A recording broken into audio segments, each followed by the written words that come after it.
തോട്ടി വാങ്ങിയില്ല എന്ന് പറയും പോലെയാണ് തിരൂർ റെയിൽവേ ഓവർബ്രിഡ്ജ്. നേരം ഇരുട്ടിക്കഴിഞ്ഞാൽ പിന്നെ ഇതിലൂടെയുള്ള കാൽനട യാത്ര ഏറെ ദുഷ്കരം. വികസനമെന്ന് കൊട്ടിഘോഷിച്ചവർ വികസന പൂർത്തീകരണം നടത്താത്തത് ആരോടുള്ള വെല്ലുവിളി? തിരൂർ റെയിൽവേ ഓവർബ്രിഡ്ജ് വലിയ രീതിയിൽ കൊട്ടിഘോഷിച്ചാണ് ഉദ്ഘാടനം ചെയ്തത്.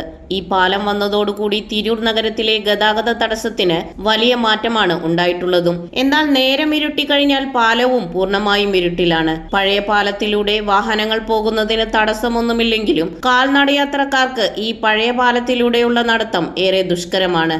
എന്നാൽ പുതിയ പാലത്തിലൂടെ കാൽനടയാത്രക്കാർക്ക് നടക്കാൻ കൂടി സൗകര്യപ്രദമായാണ് ഉണ്ടാക്കിയിട്ടുള്ളതെങ്കിലും നേരം ഇരുട്ടിക്കഴിഞ്ഞാൽ ഇതിലൂടെ കാൽനടയാത്രികർക്കുള്ള യാത്ര ഏറെ ദുഷ്കരമാണ്. പാലം പണി പൂർത്തിയാകുന്നതോടുകൂടി തന്നെ പാലത്തിൽ ലൈറ്റും സ്ഥാപിക്കുമെന്ന് കേട്ടിരുന്നെങ്കിലും ഇതെല്ലാം വെറും പാഴ്വാക്കായി മാറി. തിരൂർ സെൻട്രൽ ജംഗ്ഷനിലെ നഗരസഭയുടെ ഹൈമാസ്റ്റ് ലൈറ്റ് കഴിഞ്ഞാൽ പിന്നെ സിറ്റി ജംഗ്ഷനിലെ ലൈറ്റ് വരെ ഈ പ്രദേശം പൂർണ്ണമായും ഇരുട്ടുമൂടി കിടക്കുന്ന അവസ്ഥയിലാണ്. പാലം കൊണ്ടുവരാൻ പരിശ്രമിച്ചു എന്ന് പറയുന്ന MLA പാലത്തിനു മുകളിൽ ലൈറ്റുകൾ കൊണ്ടുവരാൻ തുനിയാത്തത് എന്തെന്നറിയുന്നില്ല.